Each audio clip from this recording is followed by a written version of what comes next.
Hi, good afternoon, everyone. On behalf of Penang Institute and the Georgetown Literary Festival, welcome to this GTLF Plus event. Thank you very much for joining us for the launch of Manglish, Malaysian English at its Wackiest by Dr. Lee Soo Kim and Dr. Stephen A. Hall. We are especially delighted to have with us two people who have spent much of their lives thinking deeply about language, identity, and the way people communicate. Soo Kim is a best-selling author, educator, and cultural advocate whose work, from Malaysian flavors to her acclaimed Manglish books, has celebrated the richness and humor of Malaysian life. Stephen, an educator, researcher, and writer who has lived and worked across Southeast Asia for has dedicated much of his career to language education and to understanding authentic voices in multilingual societies. Together, they are uniquely placed to tell the story of a language that belongs not to dictionaries or grammar books, but to everyday Malaysians. At GTLF this year, our theme is cosmopolises. We are interested in the ways cities become meeting points of peoples, culture, memories, histories, and languages. Few things embody that idea more vividly than Manglish. After all, Manglish is what happens when languages don't just coexist, they makan together. It is English meeting Malay, Hokkien meeting Cantonese, Tamil meeting Baba Malay, and all of them sharing the same table. It's the linguistic equivalent of borrowing from the book, Rojak, messy, inventive, unapologetic, and somehow making perfect sense to all those who speak it. In a cosmopolis, language is never pure or fixed. It absorbs, it adapts, it borrows, and it reinvents. Manglish reminds us that identity is not something to be sealed off behind neat borders. It is something negotiated every day through conversation, humor, and community. And what a wonderfully Malaysian way of negotiating it. We don't merely say can, we say can lah. We don't simply ask if someone understands, we ask can or not. We don't just express surprise, we say ayo. In a few syllables, entire worlds of meanings emerge. This book celebrates precisely that creativity. It reminds us that the way Malaysians speak is not a corruption of language, but a reflection of who we are: multilingual, multicultural, endlessly resourceful, and perhaps just a little bit cheeky. So today we celebrate not only a book, but a living language, one that continues to evolve because people continue to use it, reshape it, and make it their own. So please join me in welcoming Soo Kim and Stephen.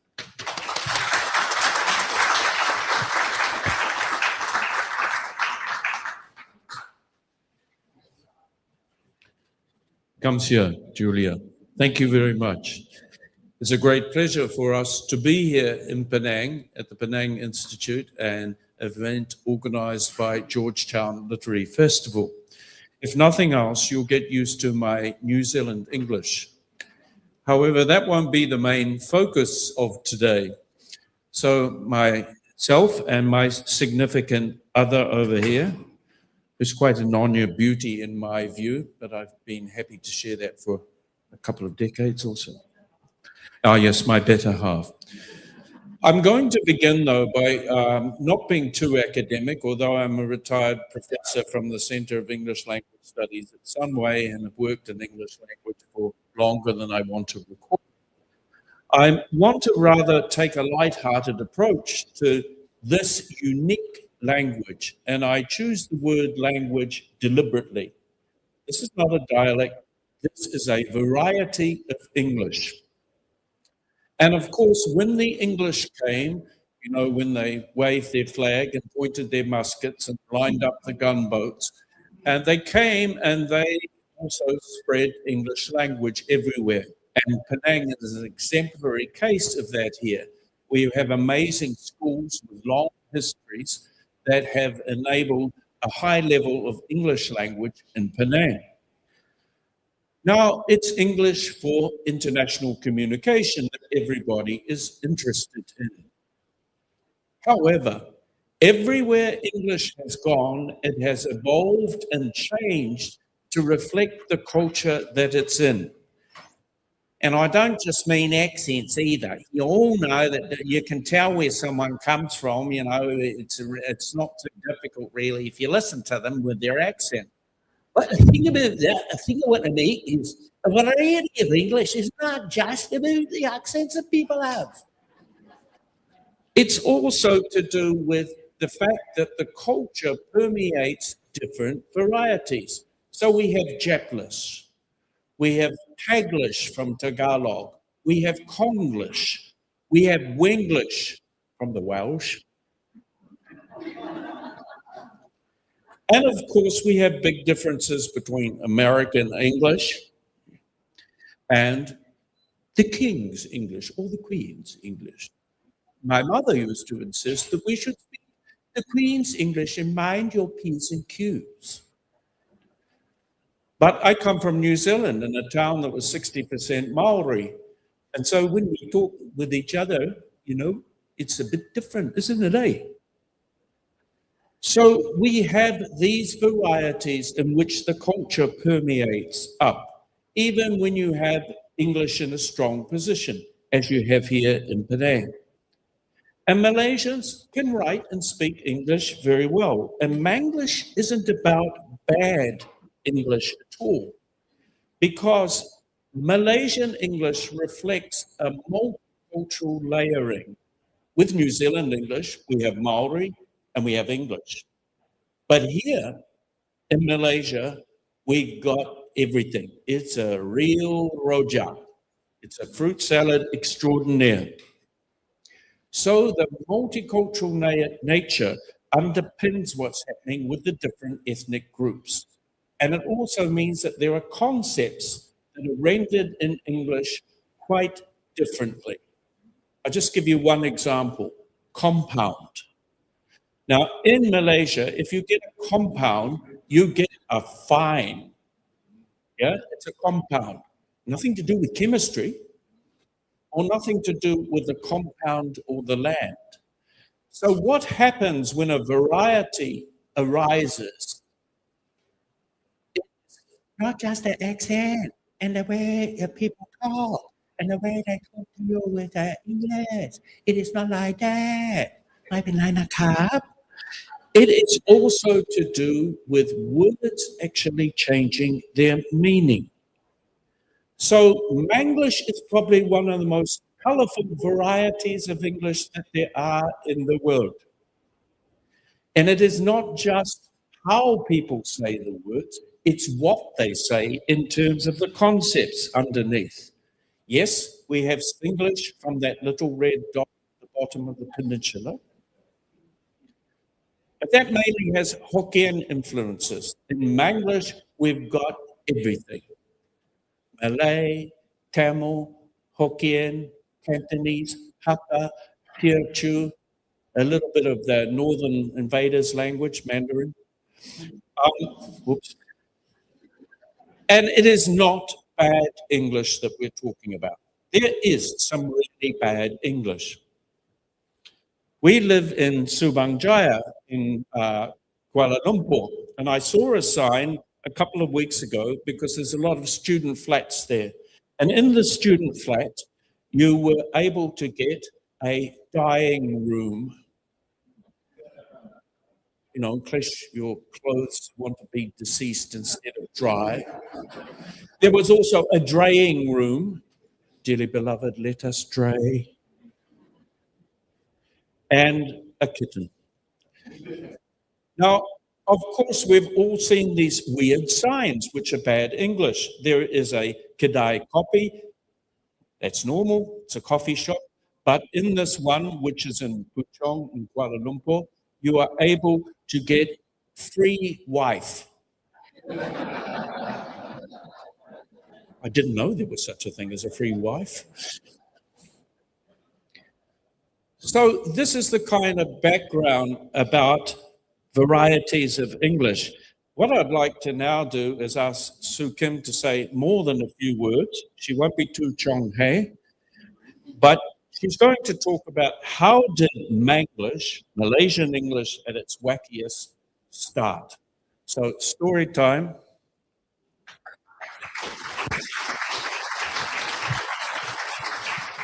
Thank you very much. Thank you, Julia. Thank you, GTLF. Thank you, Penang Institute, Pansing, Keith Hopton, everyone. Thank you so much for coming. It's a pleasure to be here. I have a strong attachment to Penang. My maternal grandmother was a Penang woman. I was told that she used to wear a baju panjang, and she used to go to school in a horse-drawn carriage in those days. Horse-drawn carriage, you know. And I was also reminded just now in a WhatsApp message by Alison, the secretary of this Wu Lente Society, to take a photograph with the bust outside, or the gentleman outside. We saw the statue of Dr. Wu Lente. So my grandmother, Tay Siu Tuan's sister, Tay Siu Tuan, was married to Dr. Wu Lente's elder brother. So connections, you know. For those who don't know, Dr. Wu Lente is an amazing man. He invented the mask, the medical mask, way back in 1911 to fight a horrible kind of disease, is it? A virus in Manchuria. And it was a predecessor of the 95 mask used during COVID. Right? But I didn't choose to go to science. I chose literature, English language. So I'm a sixth generation Nyonya. The gentleman who came over from China, I was told, had just 2 syllables to his name, Li Fa. Interestingly, the Babas and Nyonyas, when you go to the history, their family history, when I was around 20 years old, I went back to Malacca to trace the family history, and they've got all the names of the men, but they never write down the names of the women, strangely. So, you know, Li Fa, who beget, Liu something, who beget, Li Kun Lang, and so on. So I have got links to Penang and Malacca. My father is a Baba from Malacca, and my mother's side is from Penang. So growing up in Kuala Lumpur, I was born and raised in Kuala Lumpur and lived with my parents, and in an extended family setting, lived with my paternal grandparents. And so there was always, every day, a plethora of languages being used. Right? The 2 men, my father and my grandfather, could not speak any language except English and Baba Malay. Right? You'd be surprised. Right? Only English and Baba Malay. But somehow the women were very, very good in languages. My mother could speak Penang Hokkien, of course. When she got married to my father from Malacca, and she went to Malacca, she said she came home crying because they were supposed to be Babas and Nyonyas, but they're all speaking some strange kind of lingo. Because the Babas and Nyonyas of Malacca do not speak Penang Hokkien, they speak Baba Malay, which is some kind of a Bazar Malay. So there was Baba Malay being spoken, English being spoken, Malay, Hokkien. Grandmother could also speak Hakka. And because we had black and white ama, excuse me, you know, the black and white amas, which are an extinct species today, there was also, thank you. I quite like the husky, sexy tone. Why give me the water? There was also Cantonese being spoken, so could speak a whole range of languages. And so I've always been very interested in languages. And before I retired, I was Professor Madhya in UKM, specializing in language, culture, and identity. And you could even tell then that in Malaysia, we speak 2 kinds of English. English, as we were taught in schools. I think many of us, the Malaysians here who are of my provenance, went to very good English medium schools. So don't get us wrong. Manglish is not mangled English. Manglish is just the variety that we like to slip into when we feel comfortable. Right? We are perfectly capable of speaking good English. We are internationally intelligible. So I always talk about, we are not promoting bad English. In fact, we are very against broken English. If you want to learn a language, you learn well, right? But Manglish is the variety that is split into when we are in informal context. So for example, in UKM, University Kebangsaan Malaysia, where I was an academic there, in the meetings, it was English, right? Standard English. Tomorrow, we really must get this qualitative rating scale discussed and evaluated, and we must confirm it, right? Okay, let's all do it by next week. Meeting is adjourned. Hey, Want to go for coffee? Teh tarik, straight away we slip into that, right? And we do it so naturally, we don't even realize it, right? We slip in and out of languages and we don't realize it. And in 1996, I was in the USA, and I found out that they don't speak English there; they speak American. I had like at the time three degrees in English, and was astonished when I could not even understand what the first question posed to me was. Right, I went to the supermarket, and the lady at the counter asked, "Paper or plastic, ma'am?" This is Houston, Texas, right? And I asked, "Do you accept American Express?" And later on I found out, no, it's just how you want to package your food stuff, whether it's a paper or plastic. And after that, I went to Kentucky Fried Chicken. Again, I could not understand English. I mean, come on, I'm from Malaysia where we all speak English. For here to go, ma'am. Go where? Here we say tapao or bungkus, right? To pack up your food, right? So 30 years ago, 1996, I was in Houston, Texas, reading for a doctoral dissertation. And I felt homesick, I miss the food, I miss my char kway teow, I miss my nasi lemak and bak kut teh and so on. I even missed the call of the azan, interestingly, the early morning prayer. I miss Ella and the rockers, that kind of music. And I miss Malaysian English. I realized that, hey, in America, you speak American, right? I mean, even King Charles says they don't speak English there, they speak American. So I speak American, but the moment I meet my Malaysian friends, they switch to Manglish. What nonsense. But you can't get yourself understood if you speak to your professors in American. So I started compiling the entries, started writing down all the entries, all the words I could think of. There's so many Manglish words, and came up with a compilation of Manglish. So Manglish is actually 30 years old. And eventually, I published it in 1998. So 30 years ago, the first edition of Manglish. It went on, to my surprise, to become a bestseller. So 10,000 copies went into 9 reprints just at that time. Books were more popular, but now, but it did very well. So there was 1998. Then, as the years went by, more and more new words, right? As you all know, language evolves, language changes, words come in, words disappear, and so on. And the publishers kept chasing me. Sukim, it's 15 years later. Can you do another edition? I was doing something else by then. And then 20 years later, okay. At that time, I already hooked up with a gentleman here. And he pointed out some words that I did not realize were not even standard English. And then we went around collecting new entries, sat at coffee shops, eavesdrop at conversations, copy, write them down. And we came up with the second edition in 2019. And then 7 years later, post-COVID, post all the things happening in the political scene, more new words, we've come up with another edition. So this is now the third edition of Manglish. A short digression here. After writing non-fiction, which is the Manglish, right, as Julia pointed out, I also went into fiction. So from non-fiction into fiction, because I come from this Baba Nyonya background. So many scandals, so much intrigue, so many feuds and problems and interesting phenomena, which I thought I have to write short stories about the Pratnakans. For example, I had an uncle in Penang. He had so many wives and concubines. His first wife never knew that, right? Until the day he died.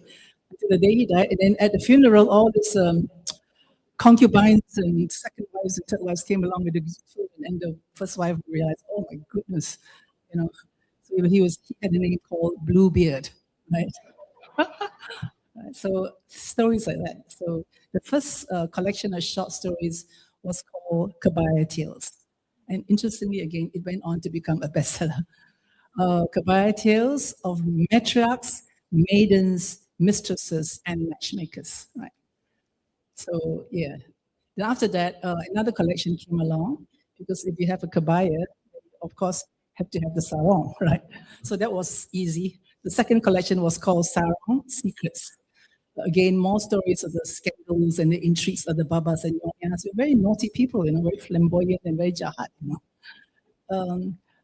And it was called Sarong Secrets of Love, Loss, and Longing. And after that, Leslie, hey, you should do another one. And Violet Poon kept saying, so Kim, you mustn't just settle with 2 books. You got to do another one, a trilogy. So I came up with the third one. By that time, I'd forgotten. I wasn't quite sure what to call it now.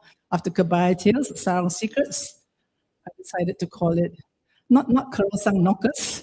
I was playing the alliteration. I decided to call it after the Manik shoes. That we wear those beautiful beaded shoes called Manik Mischiefs. And Leslie came up with the subtitle of Patriarchs, Playboys, and Paramours. Right? Okay, so coming back to Manglish, how to organize this collection of Manglish words. You don't want to come up with, I did not want to come up with an academic treatise. Of course, I could have published it in an academic journal or some kind of a monograph, but who reads that? Only academics, right? I didn't want to do that. I wanted to highlight to Malaysians that we have this unique lingo, this amazing variety that is full of interesting words, not just English, but a lot of influences from our local languages. We don't seem to realize it, but lots and lots of influences. So I wanted to write it in a very humorous way, and I use humor a lot in all my books, as well as even in my short stories. So it's written, and I arranged it not like boring ABC alphabetical order, but according to features, right? Questions, idioms, colloquialisms, nouns and verbs, give it interesting names, and just a short definition with an example to make it interesting. So there's a section on names, there's a section on one word only, for example, shock, terror, koyak, cabut, The chapter is called one word only. And of course, exclamations, because we have a lot of exclamations, one of which has been entered into the Oxford English Dictionary. Do you know which one? Not alamak, strangely. Ayo. Ayo is there. Ayo is now in the Oxford English Dictionary. I think the Oxford Dictionary is going to get very corrupted if it keeps on adding all these things. And to my horror, just recently, it has put in Asam Laksa. Why is Asam Laksa in the Oxford English Dictionary? That's our food, You might as well put sashimi, sushi, paella, and everything else, So I don't know. They should have some kind of a criteria, shouldn't they? Okay, so written in a very tongue-in-cheek, humorous way. And the purpose, as I said, was to reflect our multiculturalism. I mean, all too often, we have got politicians with hidden agendas, always harping on differences, right? Oh, rape, cannot just tie. Songkran. Why we have person example? Or you cannot say Happy Valentine. That's very sinful. Or you cannot wish carols and so on. Why are we not focusing on all the wonderful commonalities? Right? We're so integrated, we interact all the time, and we're not even aware of it. We take it for so much for granted. Our command of languages, how we switch so quickly, so fluidly. Are you aware when you speak that in your sentences about 2 or 3 languages? There was one I saw on threads on social media. How do Malaysians keep on switching into so many languages? Do you prepare yourself? Do you say like, okay, I'm going to say one sentence, and then the next sentence I'm going to put in a Chinese word? We don't, right? We just do it all the time. For example, the paper llama man, when it comes to my township, trying to collect paper to recycle, he's dressed in a singlet and his drabby pants, but he does it in 3 languages, and he doesn't even know it.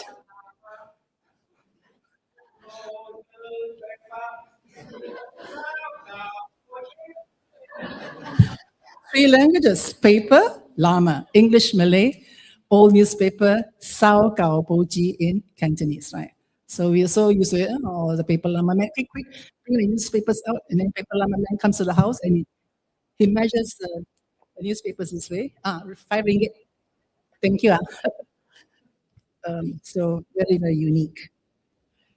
So I wanted to write something that would be some kind of like a legacy that will make us be proud of our very unique spoken language.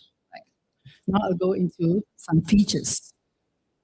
My favorite feature of Manglish is, I'm sure you know, something very, very unique, that anywhere in the world, if you're in Paris or London or Samarkand or Antarctica, and you hear, oh yeah, so hot lah today. Straight away, you know that person is a Malaysian. Maybe Singaporeans again. Straight away, it's Malaysian or Singaporean. I mean, English is spoken all over the world, right? The British Empire, as my mother says, what is that? Britain rules the waves, but today, Britannica rules the waves, but today Britannica waves the rules. That was a favorite quotation. She was very good. She could spout Shakespeare, where the bee sucks, there sucks I, under the cow's lips, there I lie, and so on. So when people ask me, what's your mother tongue? Like, mother tongue? English, like, how can your mother tongue be English? It's so much more complex, right, over here in Southeast Asia. And I remember when I was in Houston, Texas, the professor actually asked me in a multicultural class, so Sukim, you're an Oriental. Which shocked me because I never thought of myself an Oriental. I mean, Orientals are Japan, Hong Kong. How many languages do you speak as an Oriental? And I said, 5 languages. Oh, you're a genius. And everybody in class thought I was a genius. And I said, yeah, I come from a country of geniuses because everybody speaks many languages there, right?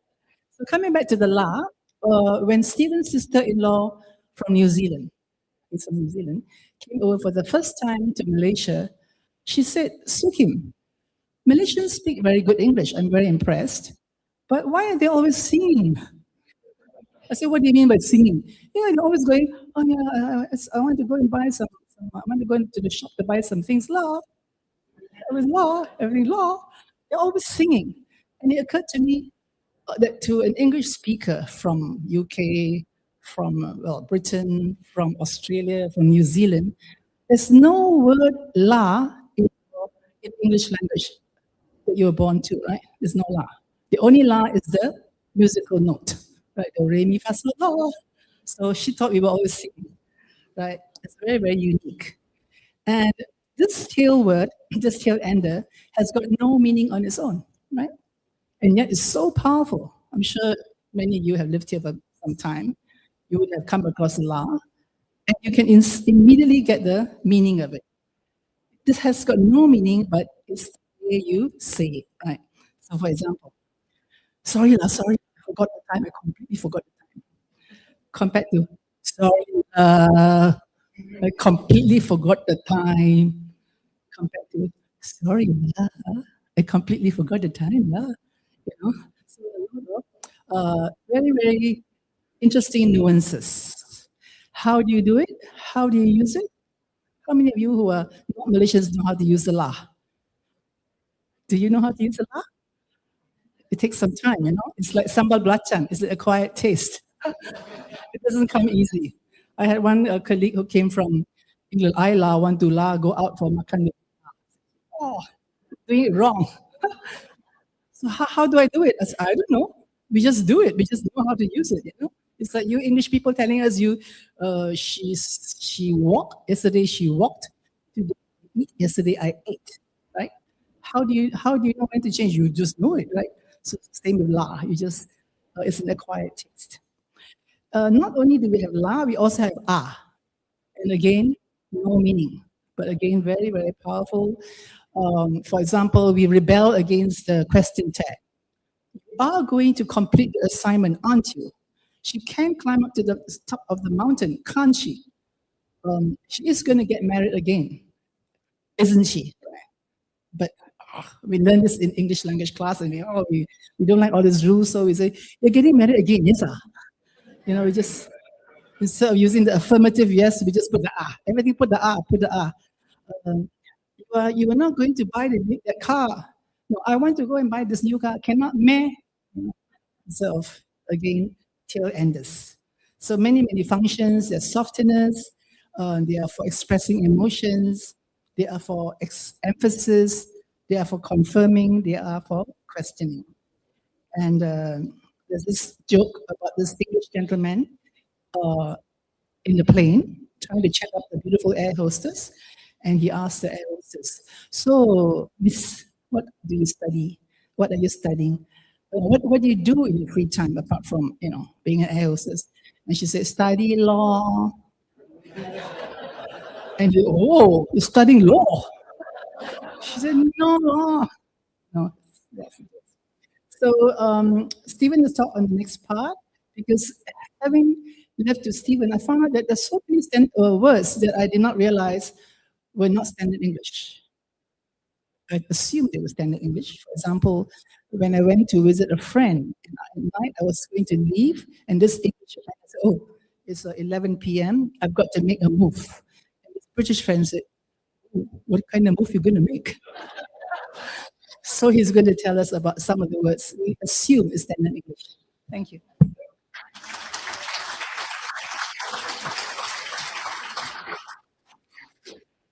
So it's not only the particles, the la, the law, the may, and all that. It is also the use of English language itself for different meanings. So we've heard about to make a move. We have new recent political editions of that. The Sheraton move, the Dubai move. I mean, what were they doing? Yeah. Then we had Sukum would say things to me like, "Do you want some toast bread?" "What do you mean, toast bread?" "Yeah, I'd like some toast." "No, but toast bread? Because there's toast belacan as well, right?" And then the other one would be the rain would gently fall, and it's going to really bucket down in a minute or so. And she'd go, keep the clothes. Why? You think I'm going to give them away? Bring the clothes in. So Manglish often likes the shortcuts, right? So keep the clothes. Yeah, right. I won't give them away. And then we really believe in hierarchy and people being very important. So you have to ask things like, who's in charge of dressing the table? Huh? Well, you have to put the cloth around it, and then you have to tie the chairs. This is not salad dressing or Caesar dressing. This is dressing the table. Yeah, when you put this when you have a big wig come and you've got to put all these things around the table. Then we have suddenly everybody in Malaysia of importance becomes very, very holy. You have, I'm so glad you're able to grace the occasion. Now, in international English, you can do that if you've got a bishop coming. But no, we have all kinds of people gracing the occasion. Oh, we are so high. Then we have landed property. I don't know where it's been flying. And we have a weird climate here. We know we're in the tropics in Malaysia, but we do have fogging. Yeah, fogging has got nothing to do with the weather in Malaysia. If you hear the town council go past and then you hear the word fogging, watch out. They're going to poison you with all the gases to get rid of the mosquitoes. Fogging. I mean, we have some other weird climactic things. You wander around some parts of Malaysia, you'll see the advertisement. Snow wash. It's a car wash where they use far too much detergent that's all white. So you're not going to put it there, car wash with high quality powder, snow wash. Got to do it short. So I'm quite sure that none of you here were in your school, whatever language the schooling was in. I'm quite sure none of you were in the last class. You're streaming, A, B, C, D, E, F, G. That's the guys, usually the guys in 4G. The less intellectually enabled. Last class. Another new one that's come up is we have the four-eyed meeting. I'm quoting from the Star. Yeah, the four-eyed meeting. We don't have face-to-face meetings of politicians in Malaysia. We have one leader with another leader. You've got two eyes. I've got two eyes. Four-eyed meeting. And so what has happened here is not to do with pronunciation. It's not to do with the way you're speaking. It's the way that English is used for other ideas. And soon we'll talk about the fact that this can cut across languages and change as well. So these are standard English words, but the meaning has taken on a different twist. And the same thing will happen with idioms. So I'm going to make hay while the sun shines and pass over to my beloved.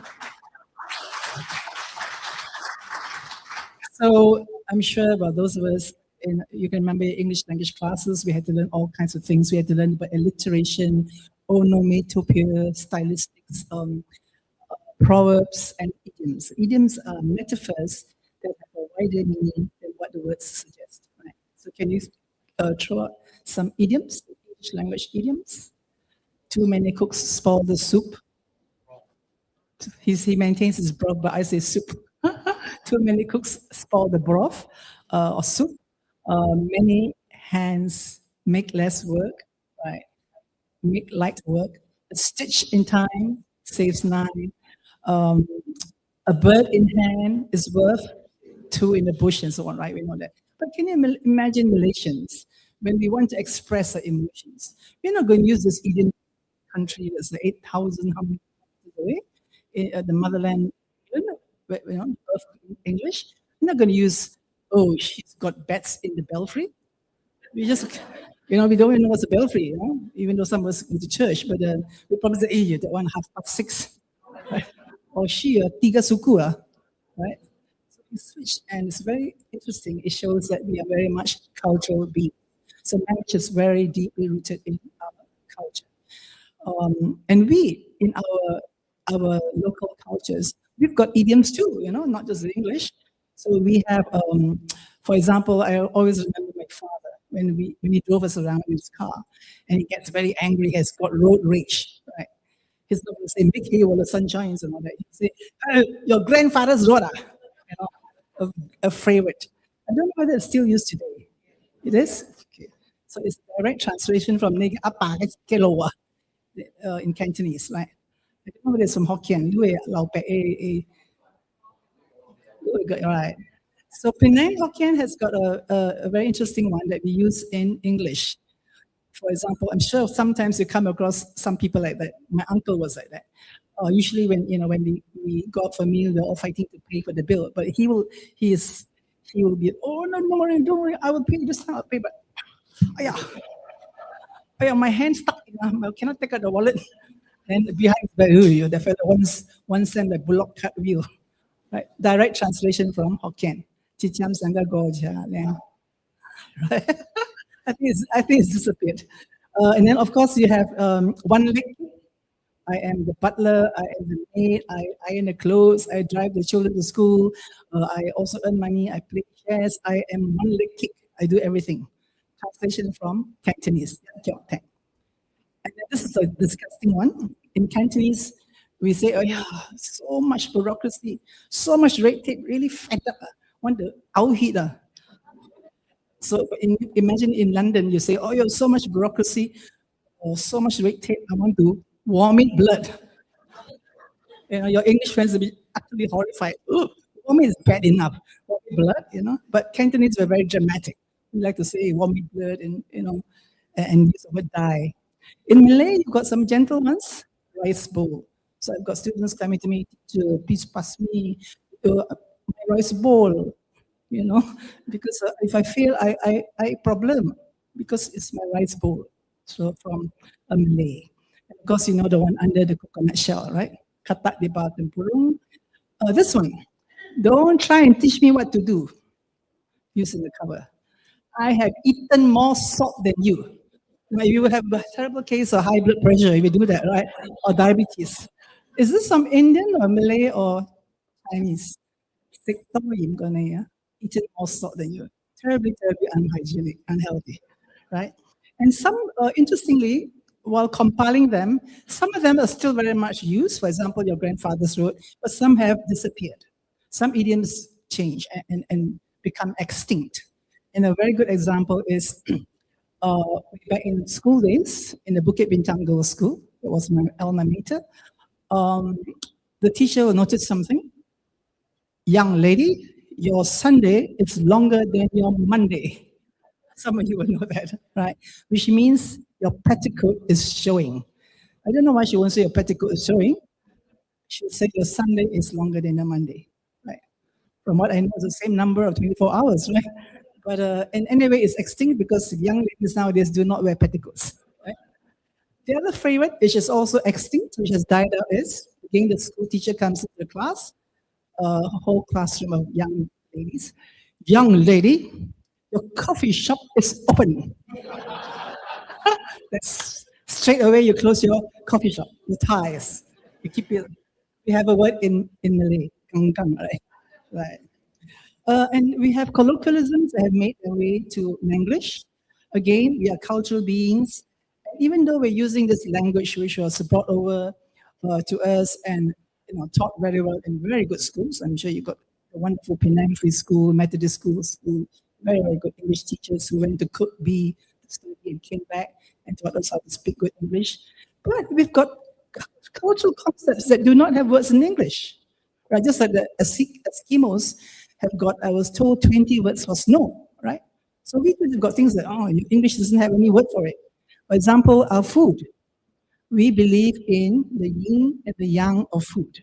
We believe that if you're pregnant and you eat too many bananas, you're going to have problems. You're going to have a miscarriage. We think that if you eat too many durians and then you drink with beer, you will die, right? But how do you say? You can't say, oh, you cannot too many. You cannot take too much black jelly. It's very, what English word?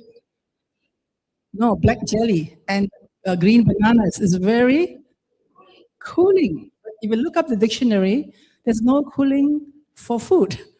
It's for cooling stations. So cooling is a Manglish word which we have so cleverly invented.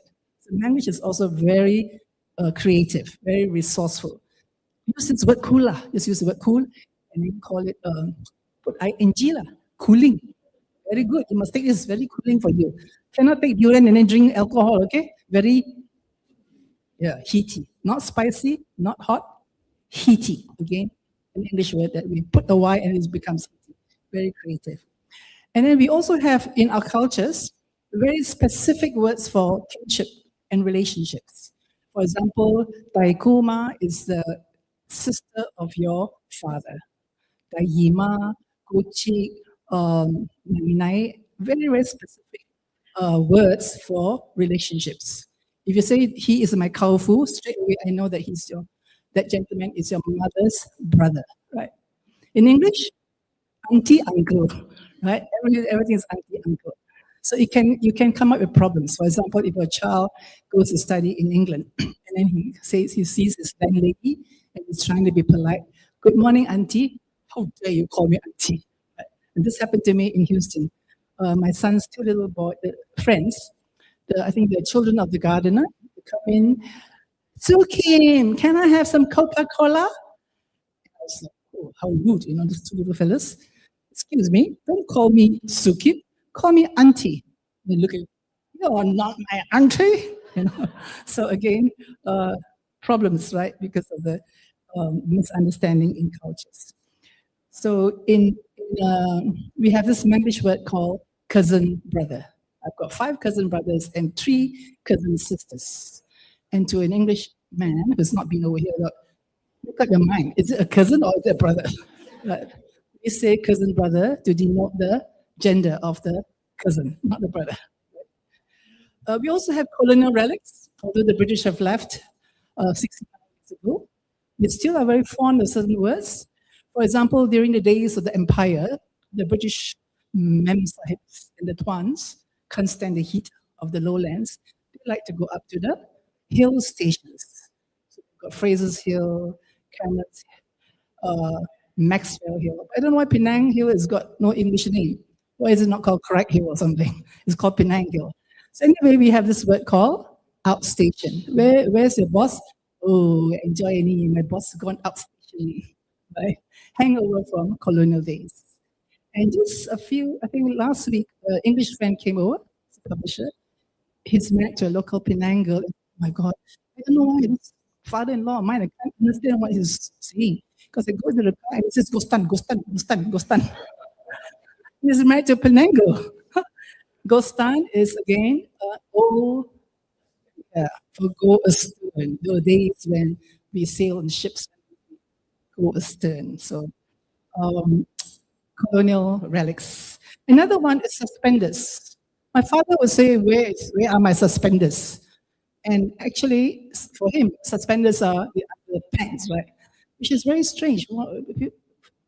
Even says there's no such thing in New Zealand. You don't say suspenders, right? It's the two braces, yeah.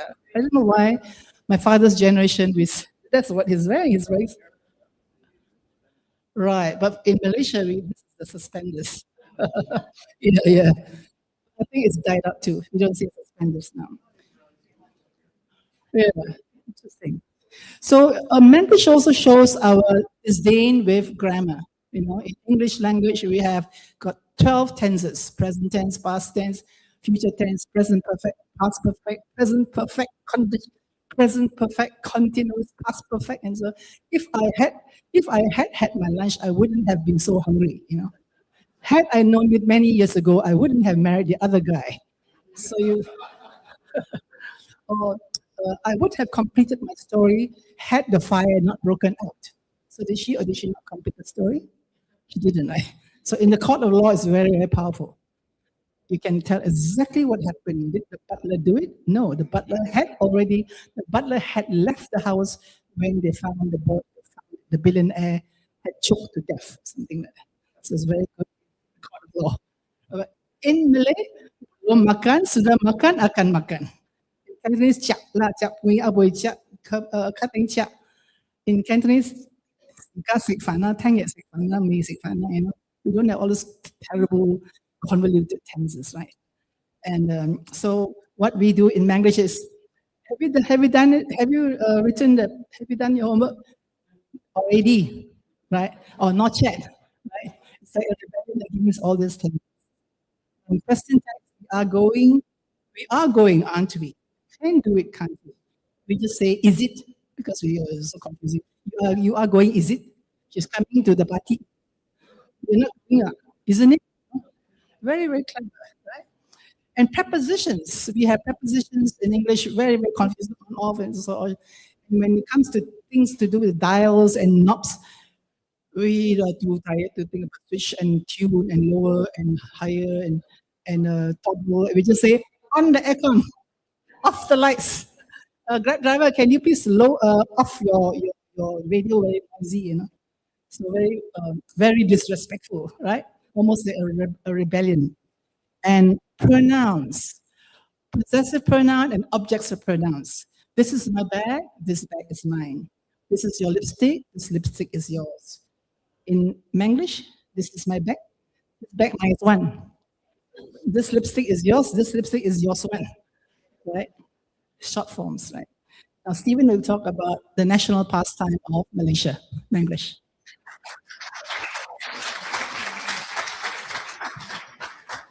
There's lots of Manglish to do with the national pastime of Malaysia, the most popular sport, makan.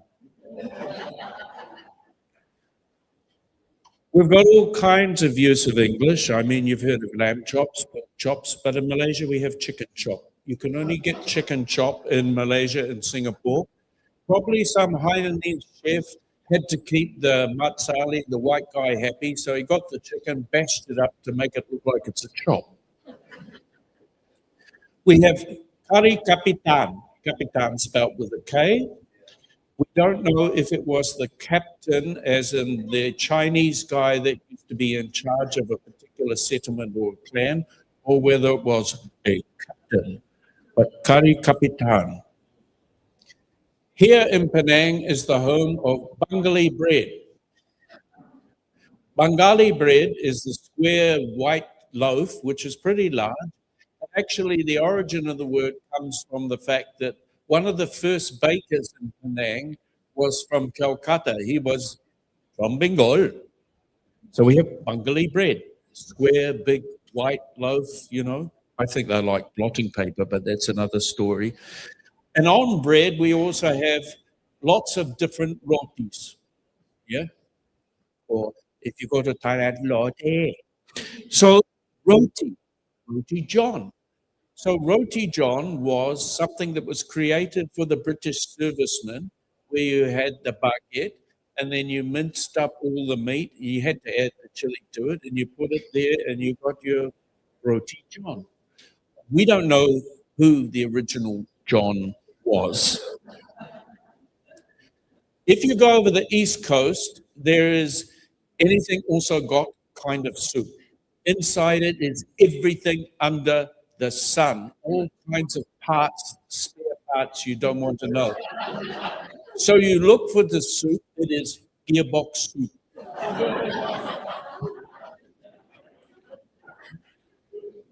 Some of the parts are very interesting, by the way. And then we've got to be contemporary. And actually, I was having some pochen 2 days ago down the road, and I saw a sign for the most contemporary drink on the planet now with the new movie that's come out, which is Michael Jackson. So Michael Jackson is, are you black? You white? You can't work out what you are. So you have a bit of soya bean, and a bit of black chincharo jelly, and you mix them all up because, you know, Michael Jackson couldn't decide whether he was white or black. Milo Dinosaur. Yeah, it's not an ancient drink. Obviously, Nestle are happy with it. Milo Dinosaur. I saw it spelled actually at the same shop where I had the lovely oyster omelette, the Ochen, is dinosaur. So I don't know about that one. There's Milo Godzilla now as well. That really has got so much Milo on it. It's going to make you a real candidate for diabetes. But if you want to wash it down, you can always have some sky juice. Yeah, plain water. I've often wondered what, you know, special water is, but plain water, please. Air swam from the Malay, yeah? You want warm water, which to some people is a weird thing, but I think it's great. And then if you want a really fancy steak, you want to make sure it's air flowing. I've always imagined this cow going, you know. In fact, that's how Zunar represents it in the book, air flowing. So we have lots of different food things that are going on. But when we choose what to put in a book, we don't look for just one-off incidents. We look for, you know, we've seen it in different places in different ways. So that applies to lots of these different foods that we have here. And then, of course, one of the things we really like is coffee. You do the coffee one? Okay. So our coffee lover will take over. We both like coffee, but... Yeah, coffee. So you have Americano, cappuccino, latte, macchiato, and so on. And sometimes when I was in Sydney, you have to figure what's flat white, what's long black, right? So every culture has got this special words for coffee. I remember a friend of mine, after he just graduated from University of Malaya, applying for a job in a high-powered job in a company, and it took him out for a meal to test him. And I asked him, how would you like your, and the waiter came in, how would you like your coffee, sir? And he said, black with milk, you know. So, boo-boo there, never got the job, right? Because you have to know, right? But in Manglish, we also have all these words, very, very easy. So we, instead of black, white, long, black, we have kopi or kosong, which means coffee, but no sugar, right? Kopi susu, coffee with milk. Kopi C, coffee with evaporated milk, right? Kopi or cow, strong, thick, black coffee, no sugar. Kopi cham, mixed coffee and tea. Somebody who's got a schizophrenic problem, you know, can't decide. Kopi cham. And if you want the temperature, we even have a word for that. Kopi peng, coffee with ice, right? So very, very ingenious, right? And again, mix of words, coffee and Chinese words.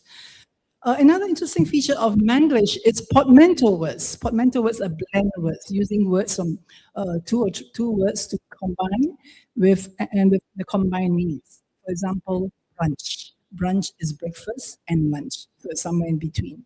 Another example is Brexit. Britain exiting becomes Brexit. So we Malaysians also have got our portmanteau words. And not only from the same language, we use different languages and we put it together and we have a new word. For example, any examples you can think of? Tak ngam. My mother-in-law and I are tak ngam. Chicken like duck always fighting.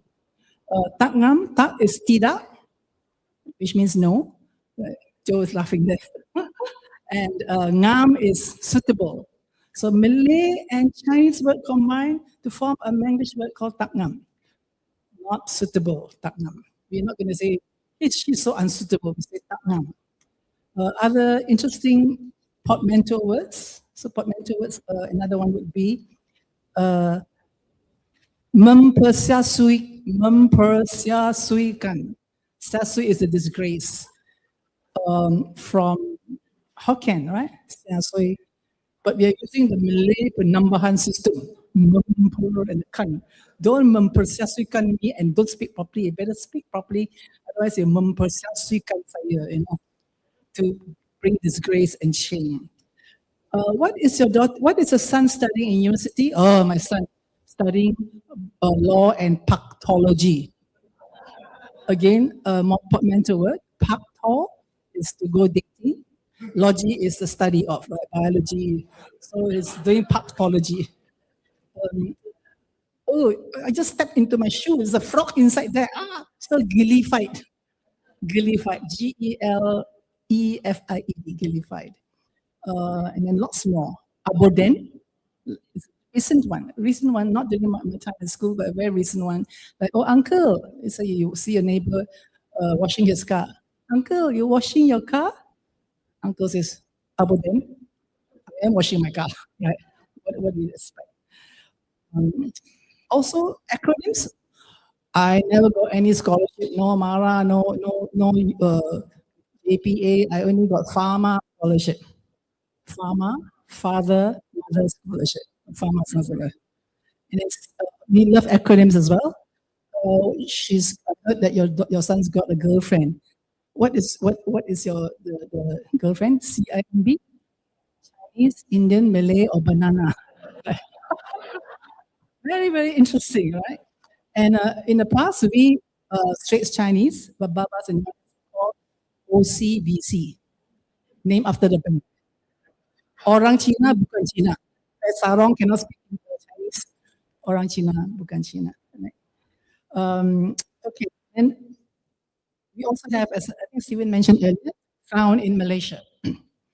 So interestingly, as things happen in the country, Manglish words evolve, and we have words that actually reflect what is interesting. So as Stephen mentioned just now, I think 2020 was the Sheraton move, right? Not Sheraton Shenanigans, not Hilton Hula Palu, but a move. We here, we don't believe in charging, climbing up the Capitol Hill and doing bear spray, and spraying people and using flagpoles. We just do the wayang. We are the land of Tai Chi and yoga and apa lagi? Apa lagi? Someone's famous for saying that. The land of wayang, shadow play, wayang kulit. So we do a move, a Sheraton move, which is in the book.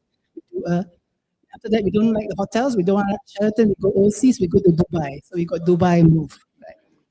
And we've got something called frocks.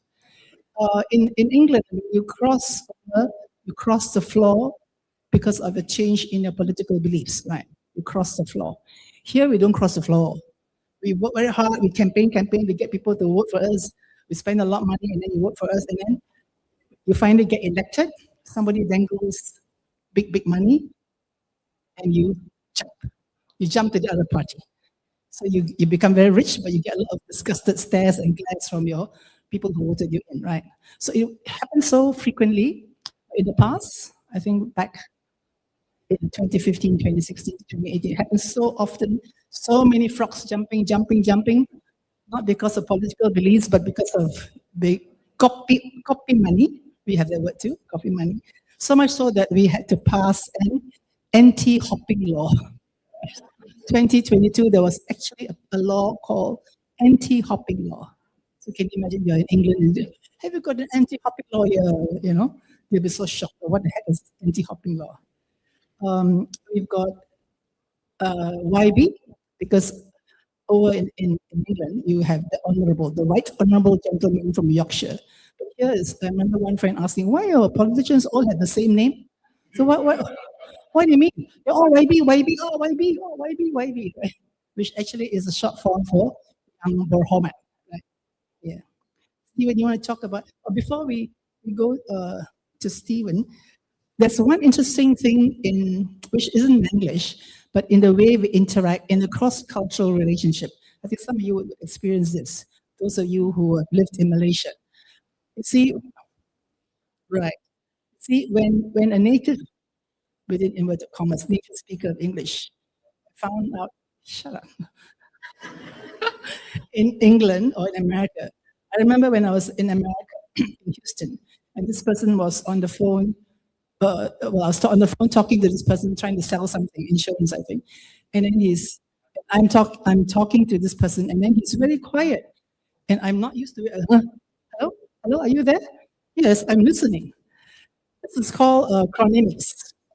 Malaysians speak all the time, at the same time, across each other. One conversation here can answer that and join that conversation, and so on.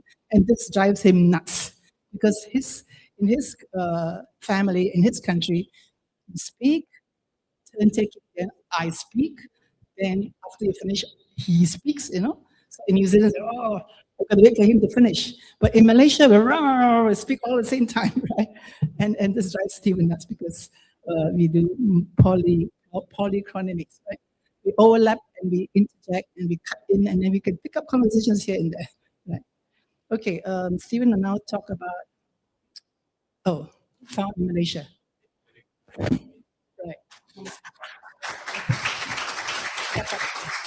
Okay, must cepat a little bit. So we've got all kinds of other things. So English becomes other things. We're quite used to system down. The one I really hate, because I'm a wine lover, is syntax. Not grammar, it is a syntax. Makes my Chardonnay very expensive. And then sometimes my wife likes to go marketing. She's not selling anything. She's going to the wet market, not the dry market, not the supermarket, the wet market.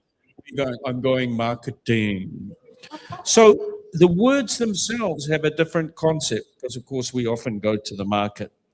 But the other interesting thing, I suppose, is that Manglish is not PC.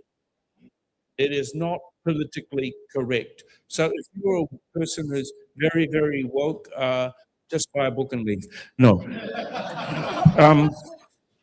So we have lots of titles. Okay, Datan, your turn. Yeah, so that's the charming thing about Malaysians still. We are not very PC. So we got things like, the fella, real Chinaman, you know. Oh, why are you dressing so aso today? Oh, why are you so chachat, you know? Can you imagine telling people are so chachat? Which is terrible, right? But no problem. Chachat is retarded. Why is the dressing so retarded, you know? But then actually it's a big compliment, because in the Cantonese culture, I've got a very good friend, and she's very close to me. When she's formal, that means she's just like you. It's when she's very, very direct. Hey, you're so clean. What's happened to you? You're so gone down already, you know? Gone down. When they give it to you in the face, that means they like you very much. Right? Something that the Australians and the Kiwis, right? So she's dressing is a dating. Why you so aso? Why your hair so chat? Why you so auntie? Why your shoes so maknene? You know, and so on. And this is the one that I like. We play with sounds. Wow, why are you so stylo Milo today? Also dying out, right? Stylo Milo. Something like English topsy-turvy, hanky-panky, or in Malay, gunung ganang, koyak rapak. So we also have stylo not enough, must put in the Milo. Stylo Milo, right? Nescafe be happy.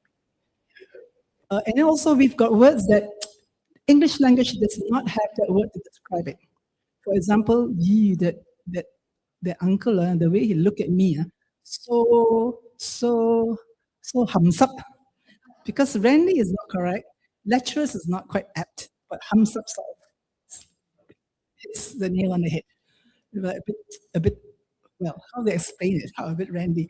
Or when you see a baby, oh, so cute, so geram, So again, there's no word, in English language.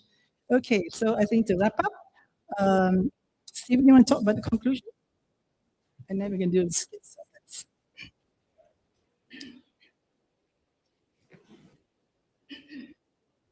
Conclusion. Okay, I won't be too too long-winded. So I'm going to just share a few remarks to do with the book and read you a couple of quotes about the book.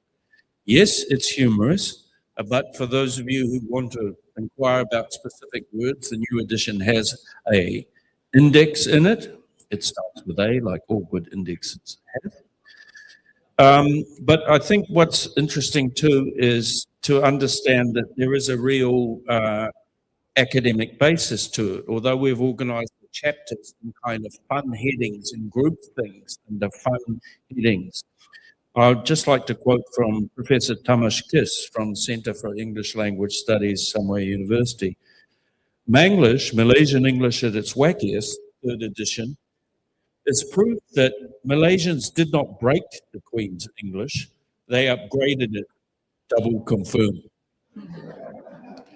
With new words and phrases, this edition is a testimony of the inherent creativity of multicultural, multilingual societies and the playful and cheerful character of Malaysians. Manglish is like rojak, messy, spicy, but somehow perfect. Professor Suresh Chanagarajan says, we shouldn't be lulled by the entertaining read of this book on the creativity of Manglish, that we fail to notice the serious scholarly work that goes into gathering a comprehensive corpus, explicating the meanings of words that are intuitively used and illustrating them with clarity to those outside Malaysia. This is a book that shows impressive sociolinguistic expertise. So that's from Suresh Chanagarajan, the Evan Pugh University professor, Pennsylvania State University. And we also have, of course, here some wonderful cartoons by Zunar and 8 new cartoons by a lady who likes to doodle and does very good cartoons. That's the lady standing next to me. So it's an informal dictionary that we have here of found examples of this unique form of spoken communication. Some of it makes it into printed text, but it's the way that we as Malaysians communicate. So I now like to let Sue Kim do a few concluding remarks. No, wait. And then we have some skits to keep you entertained, short skits. So it's a reminder, language is not a broken English, it's informal. It's an informal variety of English. We've got 2 Englishes, English, and Malaysian English. It's a reminder to be able to laugh at ourselves, to find joy in a cultural diversity, pride in our inventiveness and resourcefulness, and it's our very own unique identity marker. It's a celebration of Malaysia's unique multiculturalism. Thank you very much.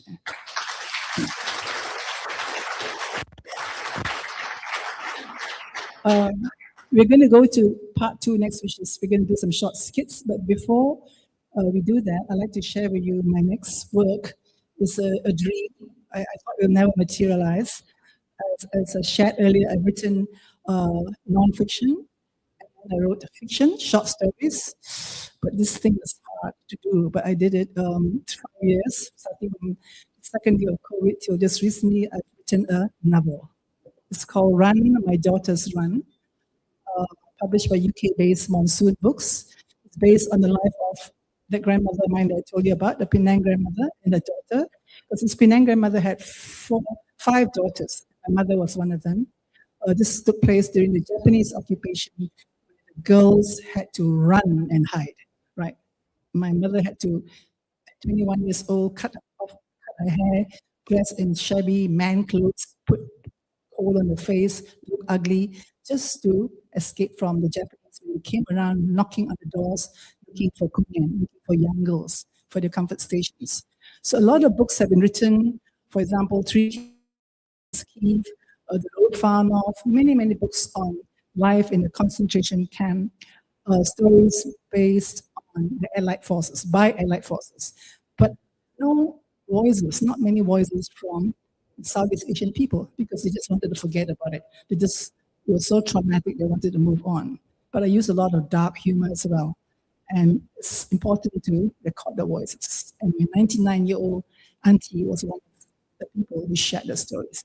It will be coming out in August, right? And my daughter's run, just to let you all know.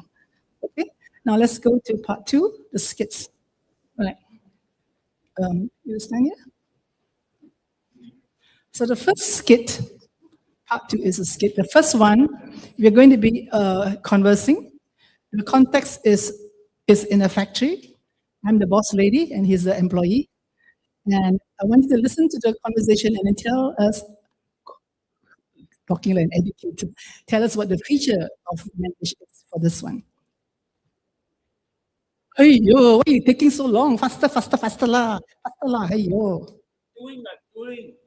What? So white color your dress today? Listen. Don't change subject. I need this contract by next Monday. Huh? Next Monday? Cannot. Listen. I said next Monday, not next Monday. Make sure you double check everything first, okay? Huh? What? Can repeat again, huh? Repeat again? So here. Cannot hear, huh? I said double check, then double confirm, okay? And then return back to me, okay? Yes, boss. If you do a good job, I give you a big bonus, a big size bonus. Thank you, What feature is that in English? Return back, double confirm, reply, yeah. Repetition. Right, so we've got this new chapter on repetition. The next skit is, what is it? Oh, yes. The can. So the setting now is in the hawker square, a food center, food court. And I'll be the hawker, and he's the foreigner coming to town. Oh, boss! Hi, chef, boss! Sit down. Here got char kway teow, rojak, char kway mee, popiah, asam laksa, everything also got. What? Sit down, boss. A large bottle of beer. Oh, can. No problem, can. Sure, can. A large bottle of beer, Heineken? Can, no problem. Can, no problem. Yeah, can.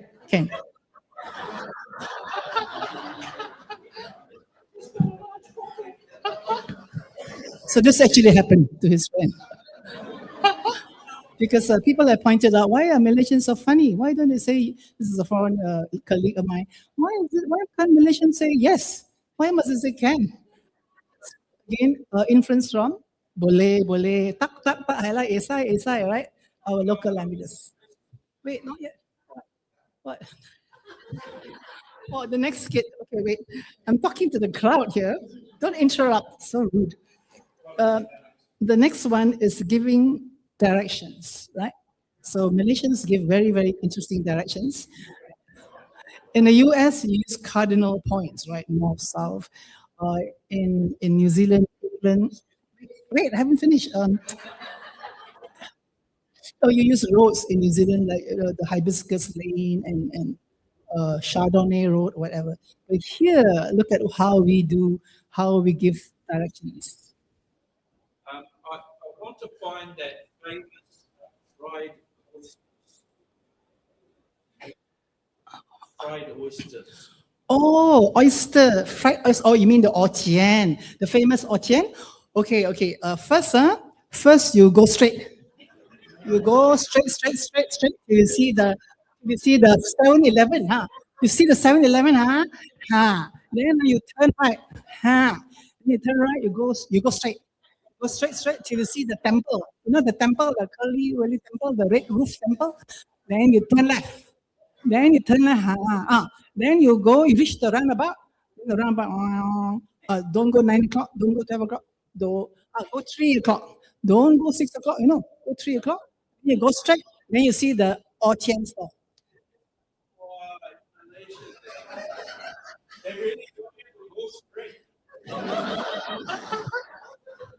And the last skit, can I have the book? The last one is on instead of we say, so instead of how the Mat Saleh, the Orang Putih, the Angmo, the way of speaking, and how Malaysians speak. Would it be possible for you to lower the price a little, please? Got discount ah? I'm terribly sorry, but we don't have any more of that particular item that you're looking for. Yeah, no stock. Excuse me, please. Kindly let me pass. I'm in a bit of a hurry. Excuse me, excuse me, excuse me, excuse me. It's a pleasure to have you here with us. Do make yourself at home and help yourself to whatever you like. Don't shy, don't shy. Eat, don't shy, don't shy. I think you ought to bring along a jacket, as I'm quite sure it will be very cold. Better bring on. You'll hear this one or not. Sorry, I'm stuck in traffic. You'll be late. Yeah. Sorry, On the way, on the way. I understand what you're trying to tell me, but I still have to insist. I totally disagree with your plan. You mad No, I'll be the Mat Saleh, I'll be the Angmo, and you'll be the Malaysian. I don't recall you handing me the documents at all. Are you quite sure? Wake up. How could you drive through a red light? You know very well it's wrong and against the law. No consent. I suggest you stop fooling around and get serious. You don't have much time left. Don't play. How many times do I have to tell you I haven't got the item you're looking for with me? Don't have. Excuse me, but could you kindly reserve the seat for me?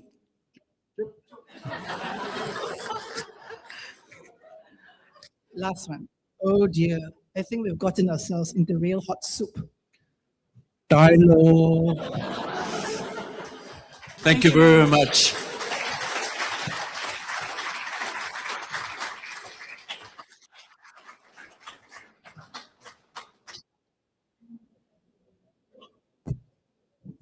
Thank you once again, Sukim and Stephen, for sharing this delightful book with us. It was very entertaining, and I hope that all of you enjoyed Sukim and Stephen's skits and program.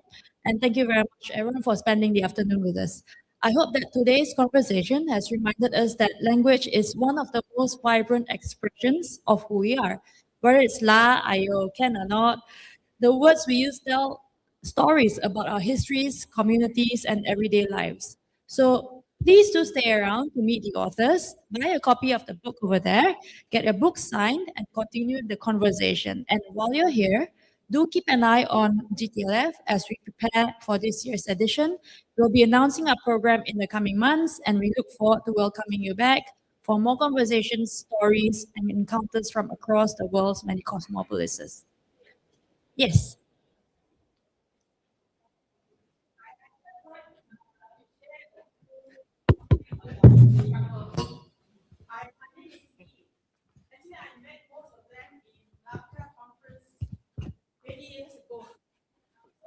Friends. But today, what I saw, the last part of the kids, just reinforced my belief that Stephen Hall has been the best student ever. And a great tribute to Sukim for making English such a lively, enhancing asset to our daily lives. So I think I met you at the Peranakan again. Remember we walked to Kopta? Okay. So Stephen, I met you 24 years ago in Malacca. Yeah. So I'm surprised that your books have captured our tide and imagination contemporarily. Thank you so much.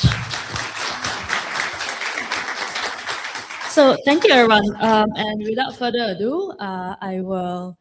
Pardon? If anyone else has any questions, Stephen and Sukim are more than happy to take them. Just lift your hand and then we'll pass you the mic. Yeah. Have you ever been approached by the intelligence services of other countries to figure out what's going on in Malaysia? You don't have to answer that.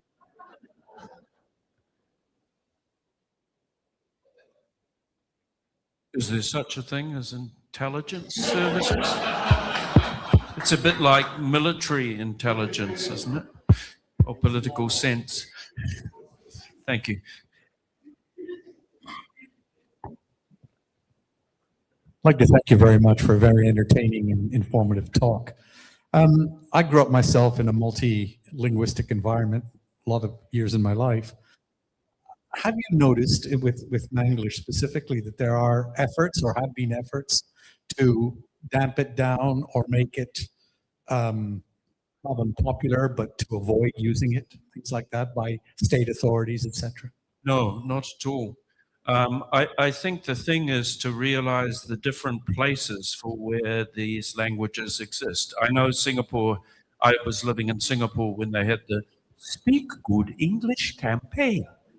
And basically, you can't legislate active verbal communication, especially when it acts as we call in our field, a lingua franca, a communication that cuts across different races, different occupations.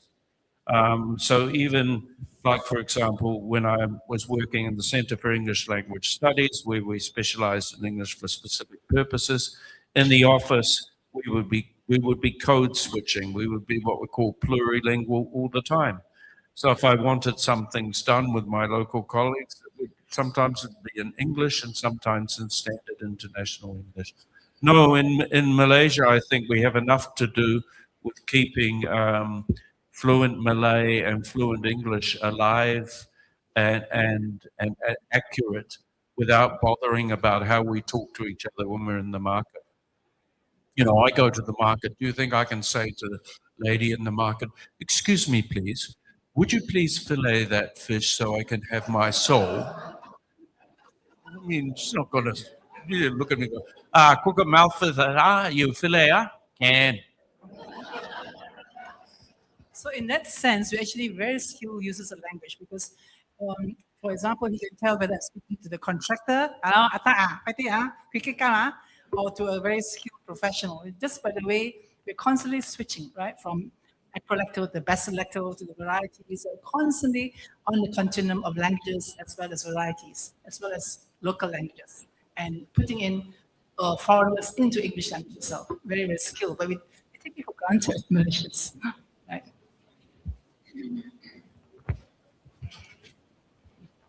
I've just wondered about the history of the word "la" in Malaysia. And I'm not a Mandarin speaker, but I have been watching Mandarin movies on YouTube. And I think in Mandarin there is a word "le," L-E. Yes. Could it derive from the Mandarin "le"? I think it's more likely to come from both the Malay and Hokkien, where it's a feature, and in Cantonese as well. So they have la rather than the.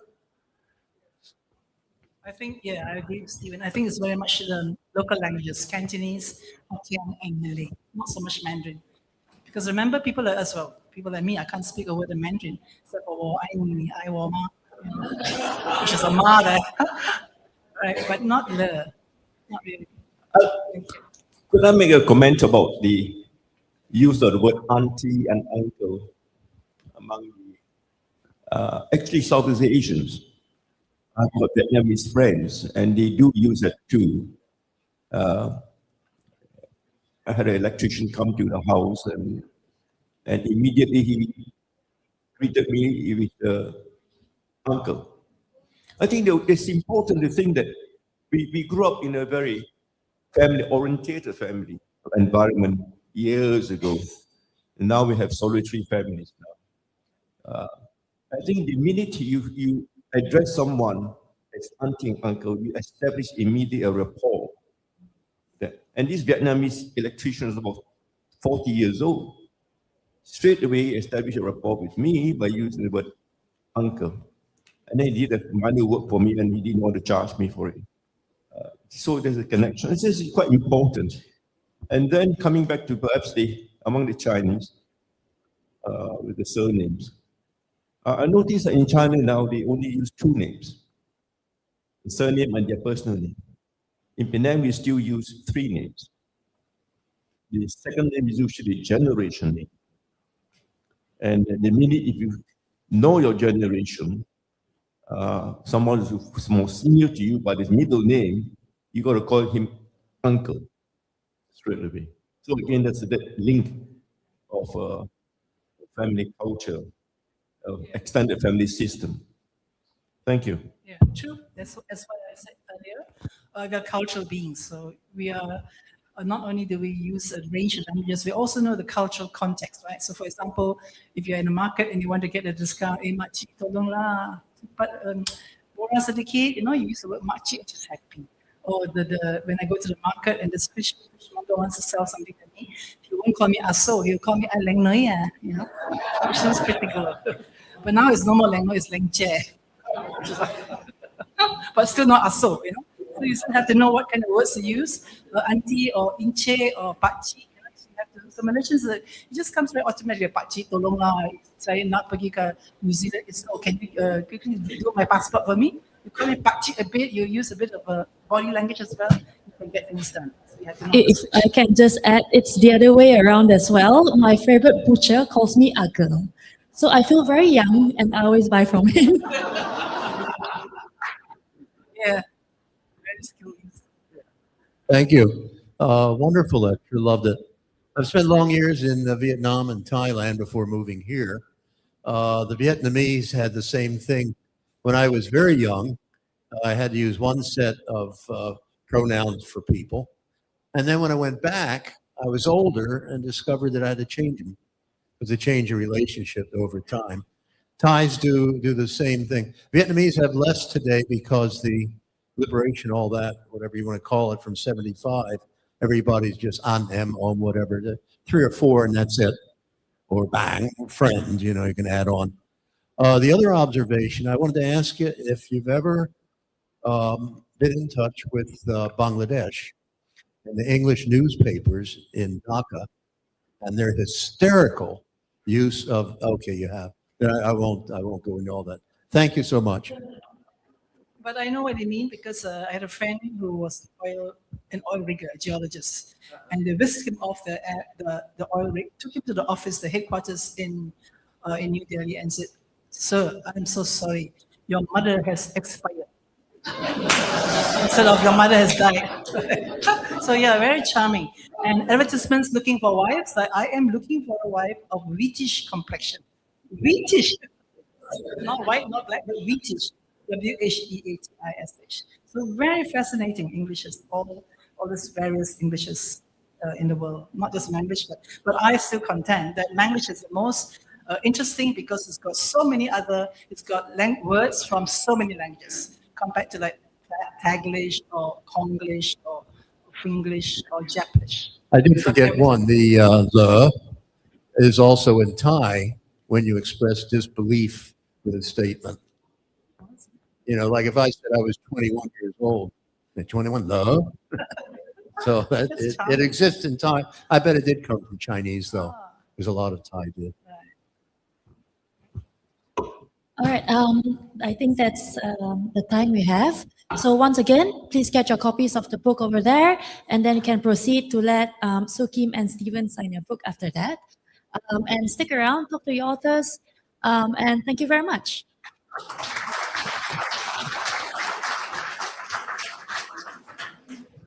Thank you so much. Please,